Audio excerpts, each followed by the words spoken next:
Call to order the City of Apache Junction Water Utilities Community Facility Districts to order. Roll call. Chairman Wilson, Here. Vice Chairman Schroeder, Present. Board Member Cross, Here. Board Member Heck, Here. Board Member Johnson, Here. Board Member Nesser, Present. Board Member Soller. Here. You have a quorum? Thank you. Approval of the minutes. Do I have a motion for approval of the minutes? Chair, Yes? I move that the minutes of the October 17th, 2023 meeting be approved. Second. Moved and seconded. Roll call. Board Member Soller, Yes. Vice Chairman Schroeder, Yes. Board Member Nesser, Yes. Board Member Cross, Yes. Board Member Heck, Yes. Board Member Johnson, Yes. Chairman Wilson. Yes. Motion passes. Presentation, discussion, and consideration of resolution number 2023-006 related to the public utilities easement located at 1360 North Plaza Drive. Mike. Good evening, Chairman Wilson, members of the board. A quick presentation on some PUE abandonments we have. We have one located at 1363 North Plaza Drive. We believe no longer necessary for public use. It's de minimis to the public value. It's roughly this area here. Let me see if I can, point here. It's this section here, and then coming over here and stopping slightly. It's a cul-de-sac that is currently there. Public Works has abandoned this right-of-way up to that location also. This is one we started to present on last time. They would like us to abandon all the way to the road here, but we just abandon currently what Public Works has already abandoned in the past. So keeping our rights to this public utility easement in this location. So not only the utilities can get here, but there's a couple homeowners that have properties that have been subdivided here to the north so they can reach their properties. So we're recommending to abandon only this portion of this public utility easement at this time. Okay, is there any questions from council? Or council, excuse me, the board? Yes. Yes. Just curiosity's sake, I mean, if we're going to abandon a portion of that on the north side, what's the advantage or disadvantage to not just go on and abandon it all to whatever that is? Two advantages here. This is public right-of-way to get to the 4 lots that are to the north here currently. And then also if they needed utilities to their property via SRP, water, sewer, whatever they need, we'd still need access to get to that location. Then we'd have to go back to the property owner on the south that we'd be abandoning. Okay. So that's the reason why we wouldn't want to do that at this time.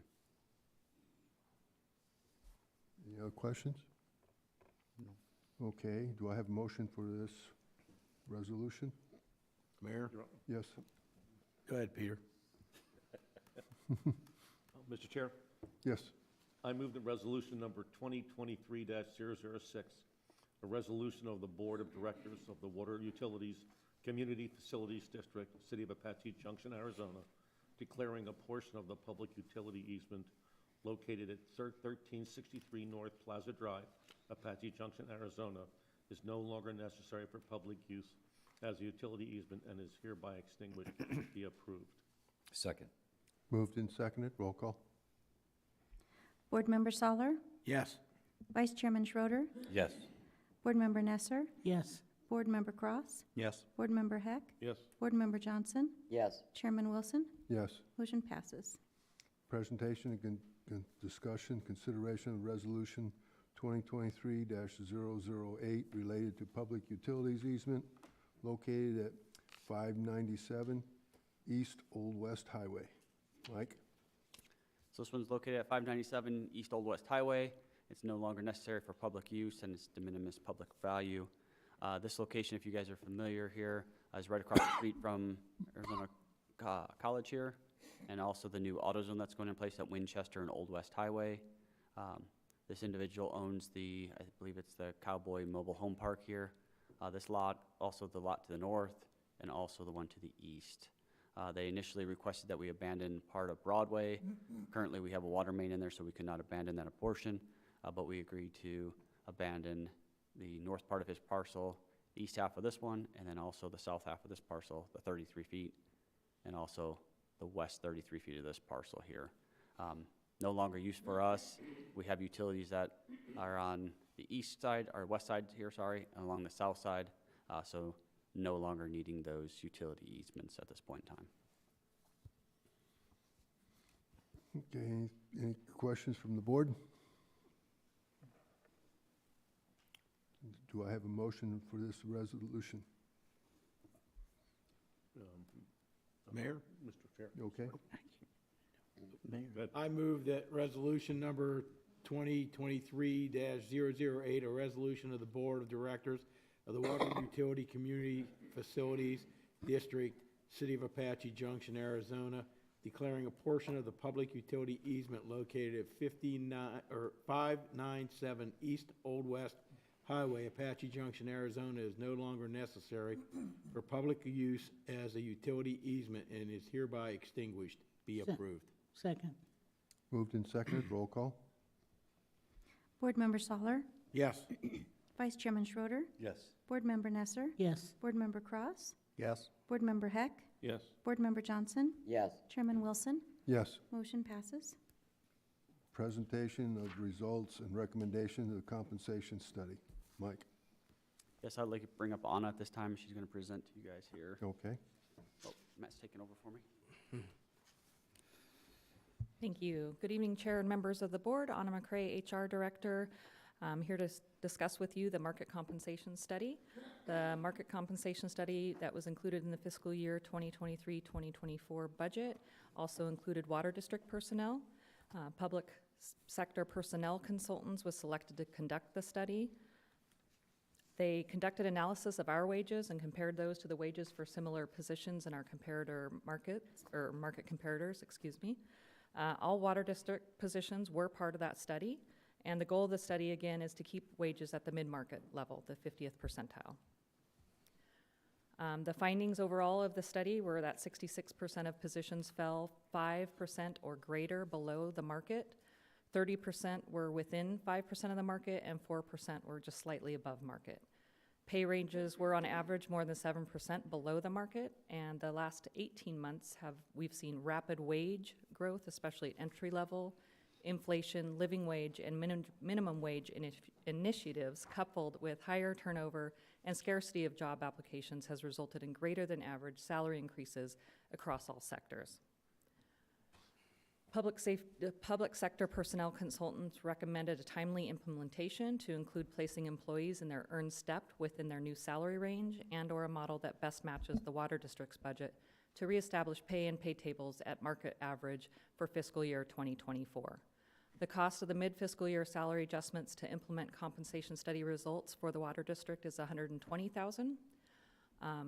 Depending on your comfortability, again, a resolution with amended fiscal year 2023-2024 classification and compensation plan may be scheduled for the January 16th, 2024 Water Board meeting for your consideration.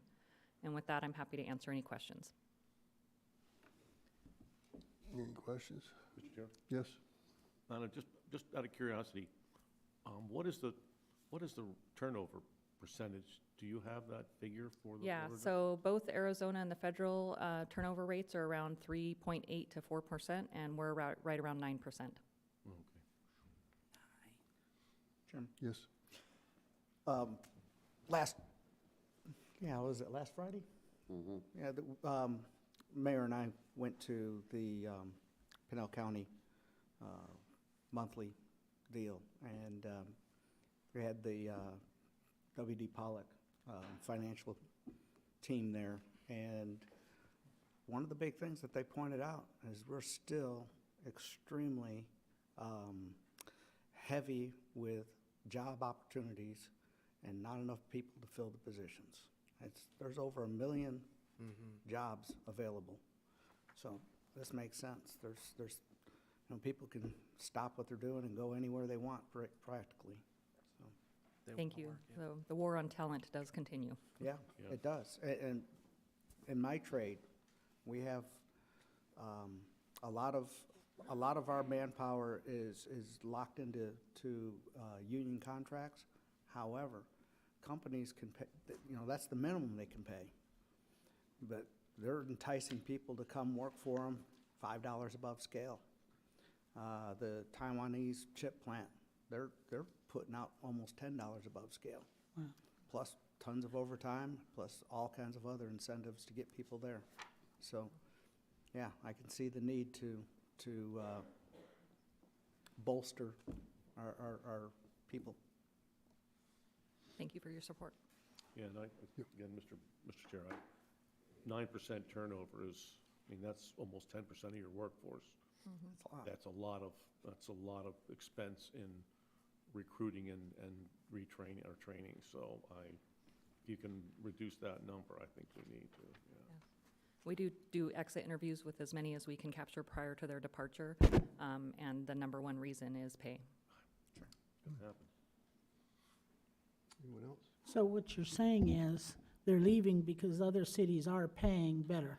Might not be other cities, could be private sector as well, but. Oh, okay, but yeah, but there is better pay. there is better pay. Again, this compensation study brings us to middle market, 50th percentile of our comparator organizations. Okay.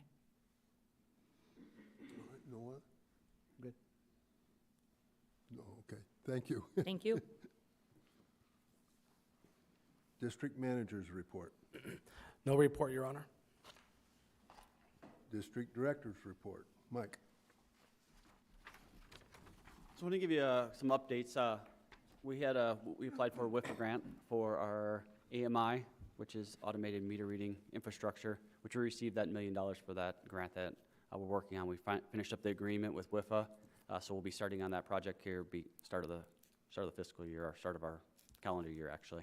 Sorry.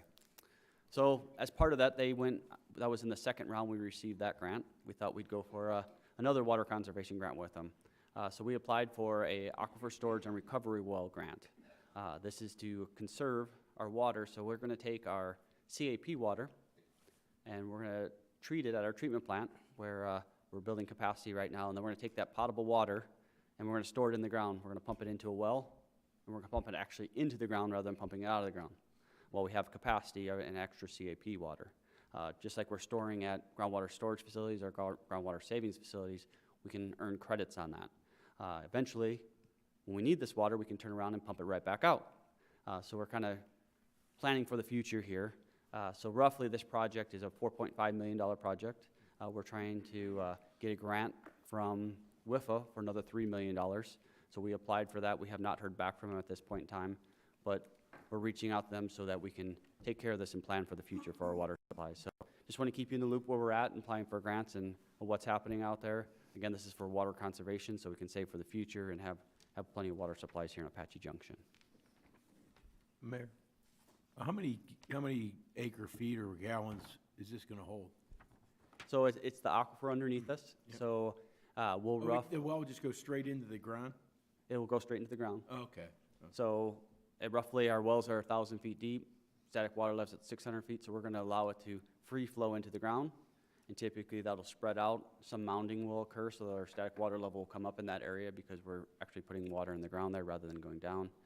And then eventually we'll pump that back out, and instead of a cone of depression happening, we'll bring it back to neutral and then start that cone of depression, so we'll have those water supplies for the future. So we're working through that process with them, but we have to dechlorinate it.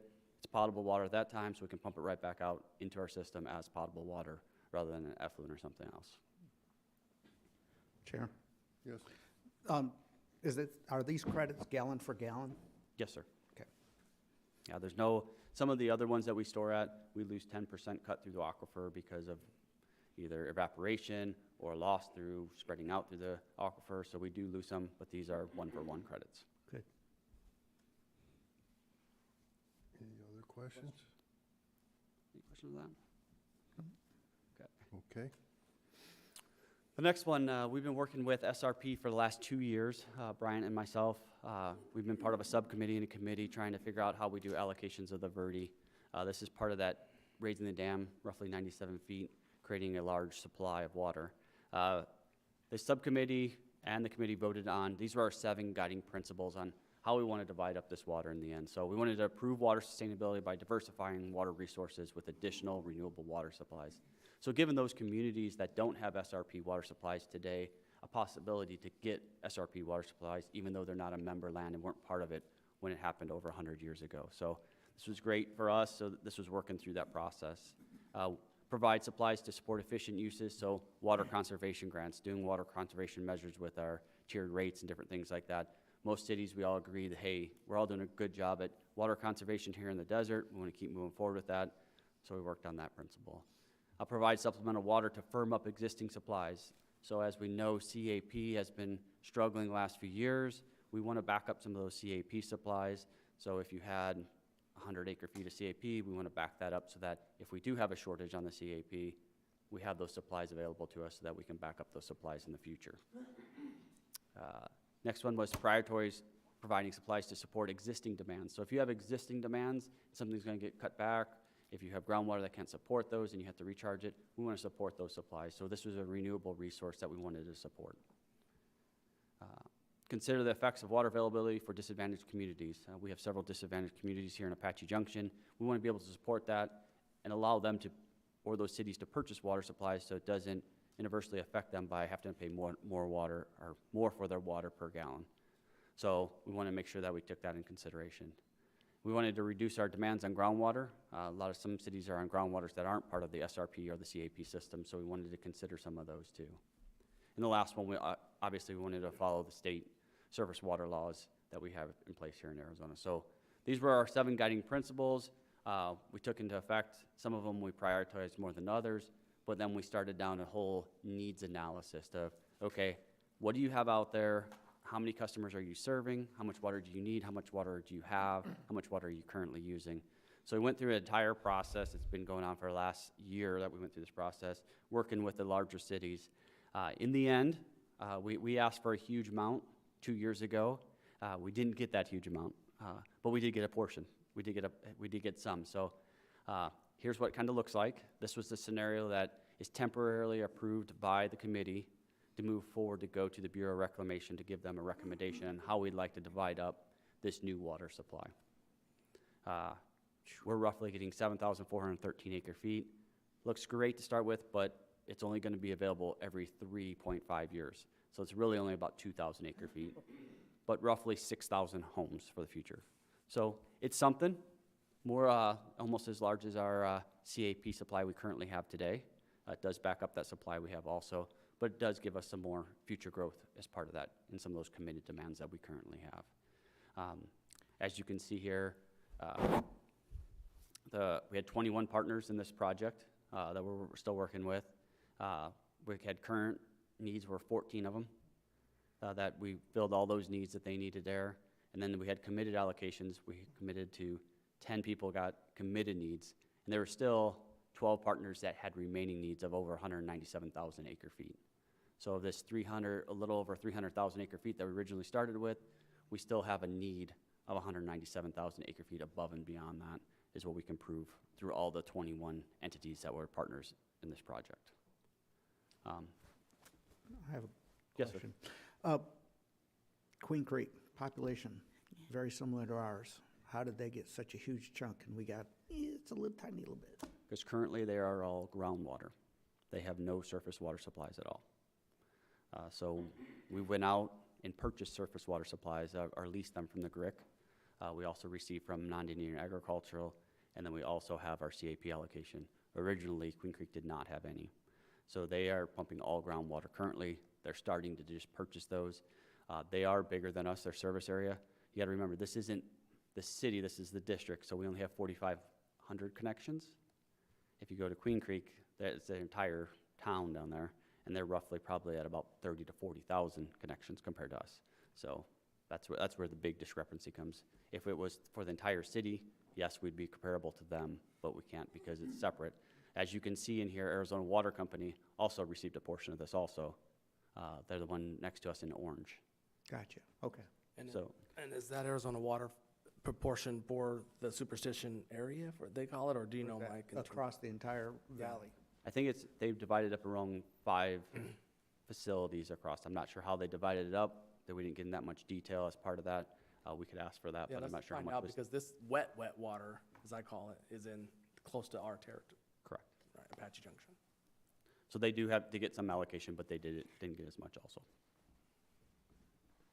Okay, thank you. Yes, Chairman, Yes. Arizona Water isn't just Apache Junction, that's correct. right? I was just curious why everything else is on here as a city except for that one, and, No, there's several other EBCORs on here, which is a private utility. We also have well, the Pinal County Water Augmentation yeah. Authority, which is on here. We have the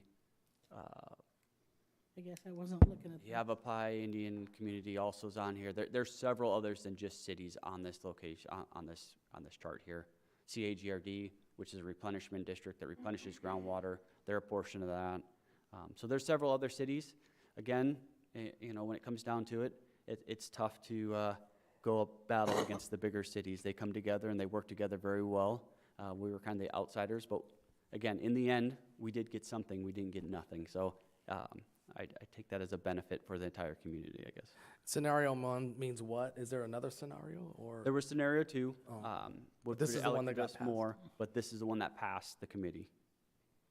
And this is before the federal government has it. The federal government say, you know what, we may want half of that capacity, so it may change, but this is what we're presenting to the Bureau of Rec, which is the federal government, which will make the end decision on how much allocation is to each city area individuals. But it does kind of pigeonhole us into how big or how much more growth we can have. Correct, but this is only one bucket we're working on, right? So we have other ones that we are still currently working on to expand the city with our water purification facility that we're looking at. Treating effluent is another bucket we're looking at. We're also working on some of the stuff in Gulf of California with another group. So we're constantly working towards this. Bryant has some contacts on the Colorado River that they're not using their effluent that goes into the river that would possibly may get shipped here. So we're working on other buckets of water. This is just one of those that we have. Yeah. Okay. Any other? Nope, guess not. Any questions? Okay, thank you. I want to show you a quick video. So as part of SRP, they've been working on several other projects, and they're working on this pump back storage generation. So I'll let the video show it. They do a great job at doing this. Let me see if I can pull it up here for you guys.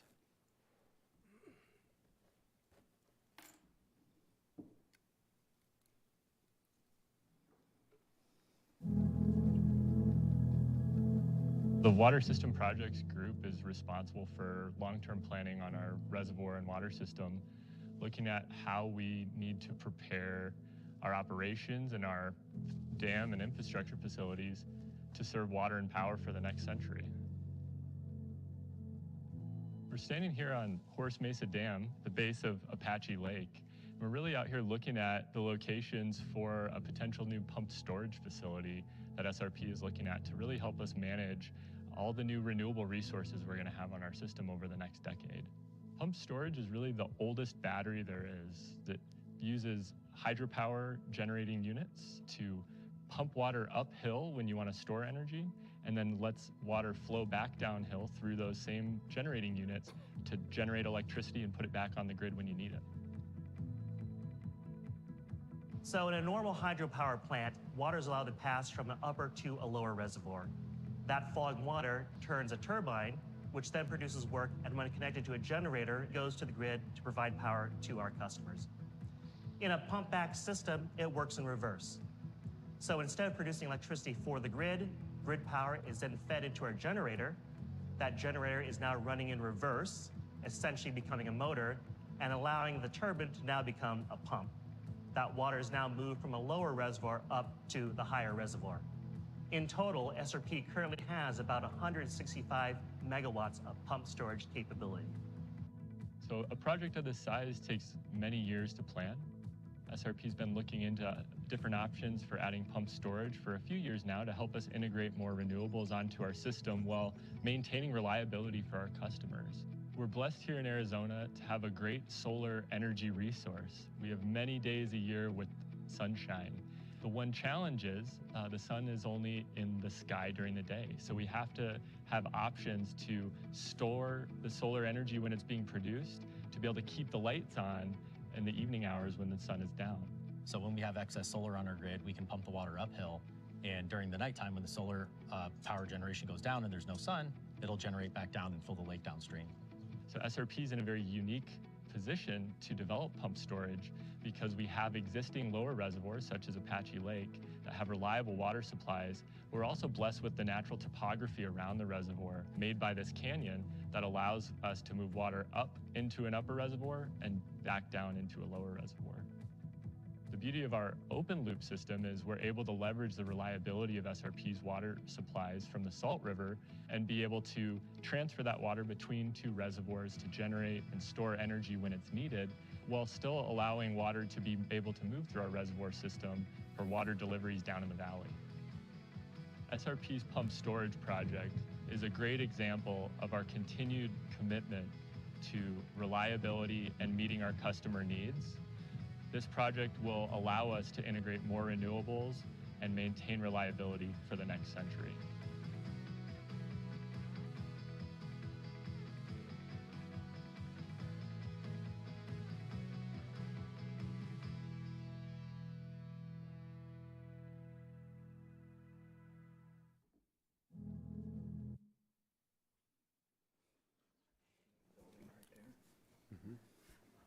So these are the kind of projects we've been working on with SRP. Obviously, they're working on several other things other than the raising of the dam. But hydropower is one of the things that they're obviously interested in, a way to pump back and produce renewable resources here, not only as water that we work on with their dam structures that we're looking at, I showed you previous slides, but also as their power resources too here in the valley. So just going to keep you guys up to speed on what's happening with SRP and what we're working with them on. Brian, you have anything to add to that? No, but I just think we got to keep monitoring these types of updates that SRP has, and we'll be bringing those to us as we see them generate those, because they really do provide great education to folks. I mean, I know that I get asked a lot in the community, and I know you as well. Where's the water coming from? How does the dams work? Where does it? How does it all work? So we'll be bringing those occasionally to the water board. And remember, these projects aren't just for tomorrow. The dam we're talking about building is 2034 before it would be even be completed to be useful for us. So it's years out, so we're planning for the future here. So another thing we were working on, underground storage facility, water credits from AJ Water Sewer District. This past year, we were asked by the Central Arizona Water Conservation District, which is the entity that operates the CAP canal, to conserve water. The federal government was going to pay us to keep water behind the dam that we would otherwise bring down either to store down here, store on farms, or use for delivery in our distribution system. We agreed to store 1,000 acre feet behind the dam this year, which they paid us $300,000 to do that. So what we've done is we have an agreement to purchase long-term storage credits from the Apache Junction Sewer District. We've reached out to them, so we're going to purchase those 1,000 acre feet of effluent storage credits that they've put into the ground for roughly that $300,000 that we saved by leaving that water behind the dam. So we conserved water behind the dam, but we're also still getting our credits this year that we would have received if we had stored that water somewhere else. So just want to keep you guys up in the loop on how we're managing our water credits and our dollars that are coming in. So what's happening there? Any questions on that? No? Okay. A couple water systems updates. So our Superstition Area Water Plant, our treatment train 2, currently we have one treatment train down there that does roughly 2 million gallons a day of treated water. We're at capacity. We've been running at capacity since May. With the new development to the south, it's continually just staying at capacity. So we've moved forward with trying to get our treatment train 2 online. We have that in place. We're going to be doing startup here in January. So we'll go from 2 MGD to 4 MGD here starting in January. The plant, phase 1, will not be complete. That was just to get the production that we need. We still can utilize some of our existing infrastructure, but over the entire next year, by the end of the year in December, we'll be completed with phase 1 expansion. Looks like the way the development is going, if it continues that way, I'll probably just roll into the next expansion, which will be the completion going from 4 million gallons a day to 10 million gallons a day as part of that project. So as you guys see growth, we're trying to keep ahead of it with our water supplies. Also with the sewer department, they're working on expanding their plant. So we're moving along here at a rapid pace, trying to keep up with the new development to the south. We're also working on our non-potable water storage tank to take up some of those potable demands to irrigate either trees or landscaping or different things out there. We have a non-potable system that will have a lake for some amenities. This looks like be completed in May of 2024. We completed our bi-directional line between our surface water treatment plant and the sewer plant. So if we have to, and this isn't up and running, we could send CAP water down to those lakes to water that grass, which is raw CAP water rather than treated potable CAP water that we deliver to our customers. The 24-inch water line that extends down, there's about 80% complete and should be finished around April of 2024. So moving forward, making sure that we're not using potable water to irrigate different things with plants and landscaping. Last one is our Water Campus 3. This is really the hub for this development down there. This will be our potable storage area. The tank is done, the booster pumps are on. We're waiting on electric from SRP, which we should have here by the end of the month. And then we're still waiting on some additional electrical gear. So we're gonna do a temporary startup with some generators starting January 1st. We'll keep that going for probably about 6 months. And then our electrical gear, which has been what we've been waiting on, will be here probably May, June, which will finally complete that facility so that we'll have backup power supplies there also at that same time. So that's a big announcement. It's 3.2 million gallons. It's about the same size as some of our other booster pump stations. We have 2 others in our system. So we take our treated water from our plant, we deliver it to a ground storage tank, and then we pump out of there to service the area around it. So we'll hopefully have that finished here in June. So a lot of large projects going on. This is roughly between $60 to $100 million in projects just between the 3 of those. So a lot of work's happening out there right now. Any questions on any of those projects? No. That's all I have for the evening. Yeah, I'm going to make a question in the aspect on it. I heard on the radio, I think it was yesterday, where Colorado has passed a law that says that for reclaimed water, you can actually pump it, put it into the water system once it meets certain standards on it. And they're talking about doing the same thing here in Arizona. Have we seen anything on this rule? Is that one of the ones that have been introduced yet, or is it still in the planning stages? So it has been introduced. It was approved, I believe, 3 years ago for direct potable reuse. Currently, we're working with ADQ and several other agencies to come up with the standards that are going to be required for that water and what treatment processes that you'll have to have. And this is part of that pilot trailer that we approved the design of, so we can start down that road to prove that these treatment processes can treat that water. This is our next bucket possibly. We have a resource that we have here. Instead of putting it into the ground, why not use it in the most efficient way and retreat it to send it back that could be cleaner than some of the water supplies we currently have.